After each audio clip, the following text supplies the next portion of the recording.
My mother-in-law threw my engagement ring into the ocean during our beach ceremony because I refused to sign a prenup. The waves swallowed my grandmother's ring, 3 generations of love disappearing into foam. Cordelia stood there, sand sticking to her designer heels, satisfaction gleaming in her eyes like the diamonds she'd just destroyed. "Oops," she said, brushing salt water from her manicured fingers. "Clumsy me." 50 wedding guests stood frozen. Children stopped building sandcastles. Even the seagulls seemed to pause mid-flight. My fiancé Tobias looked between his mother and the retreating waves, his face cycling through shock, embarrassment, and something that looked suspiciously like relief. That's when I knew. This wasn't about the prenup. This was about power, about a woman who'd controlled every aspect of her son's life finally meeting someone who wouldn't bow down to her perfectly manicured tyranny. The prenup itself was ridiculous, not just protecting Tobias's family money, but requiring me to quit my job as an emergency room nurse, move in with Cordelia, and essentially become their live-in domestic help. I'd be forbidden from having children for 5 years while I proved my worthiness. When I'd laughed and refused, Cordelia declared war. She tried everything first, spreading rumors that I was a gold digger among her country club friends, booking venues without consulting me, then canceling them out of spite when I didn't grovel,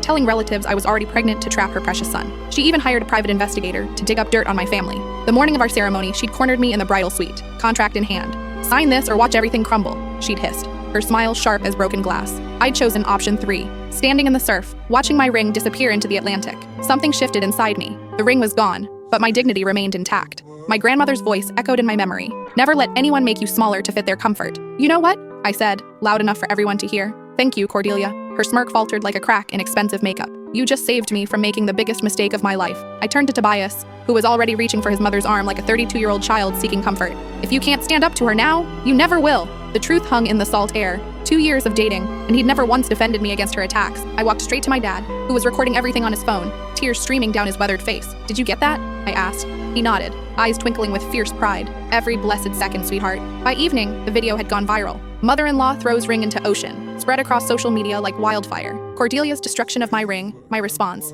and Tobias's pathetic silence. The comments were brutal. Her book club turned on her. Her church asked her to step down from the planning committee. Local news picked up the story. 3 months later, Tobias called. Cordelia had suffered what he delicately called a nervous breakdown after becoming a social media pariah. He wanted to reconcile, claimed he'd finally grown a spine and moved out of his mother's house. I told him some things, once broken, can't be fixed, like trust, like respect. Last week, I received a package. Inside was a vintage Art Deco engagement ring and a handwritten note. "For someone who knows her worth, you inspired me to leave my controlling husband." Cordelia's former bridge partner, Helena. Apparently, watching me stand up to Cordelia had inspired a chain reaction of women reclaiming their power. Sometimes the best gift someone can give you is showing their true nature before it's too late to escape. My new ring fits perfectly.